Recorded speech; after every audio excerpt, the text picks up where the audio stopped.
बिस्मिल्लाहिर्रहमानिर्रहीम। अस्सलामुअलैकुम। आप ऐसी मालूमात जो जानकर आप भी हैरत में पड़ जाएंगे। दोस्तों, ये तो आप जानते ही हैं कि जहाज़ में अक्सर मुल्कों का सफ़र 22 घंटे तो कभी 24 घंटे से भी ज़्यादा तवील होता है। जिस तरह मुसाफिर आराम करते हैं और सो जाते हैं, इसी तरह जहाज़ के अमले को भी आराम और नींद की ज़रूरत होती है।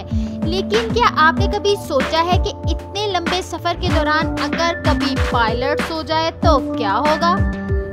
अब पायलट भी इंसान ही है और इतने तवील सफ़र के दौरान किसी भी नींद आ सकती है। अगर वो गलती से सो जाए तो आप यही सोच रहे होंगे कि जहाज़ गिर जाएगा या क्रैश हो जाएगा और सब लोग मर जाएंगे, लेकिन ऐसा हरगिज़ नहीं है। आइए हम आपको बताते हैं कि जहाज़ उड़ाने के दौरान पायलट सो जाते हैं तो क्या होगा।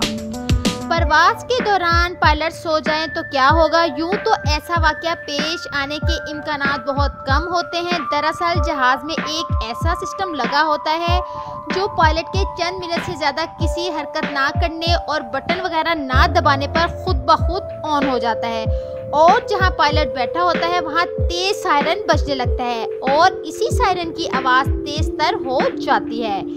इसके अलावा जहाज़ में हमेशा 2 पायलट होते हैं। अगर एक सो भी जाए तो दूसरा परवाज़ को जारी रख सकता है और अगर दोनों बदकिस्मती से सो जाएं तो एक और सिस्टम अलर्ट हो जाता है जो दोनों पायलट की हरकत को गौर कर रहा होता है और कोई हरकत महसूस ना होने पर बजने लगता है, जिससे पायलट जागता है और जहाज़ का दीगर अमला भी इस आवाज़ को सुनकर होशियार हो जाता है। जहाज़ का सिस्टम इतना जदीद होता है कि अगर 5 मिनट से ज़्यादा पायलट हरकत ना करे तो ज़मीन पर मौजूद कंट्रोल रूम में ATC को सिग्नल्स मिलने लगते हैं और हंगामी सूरत हाल पैदा हो जाते हैं। तो अगर आपको मेरी वीडियो पसंद आई है तो प्लीज़ लाइक कर दीजिएगा और मेरे चैनल को सब्सक्राइब कर दीजिएगा ताकि मेरी हर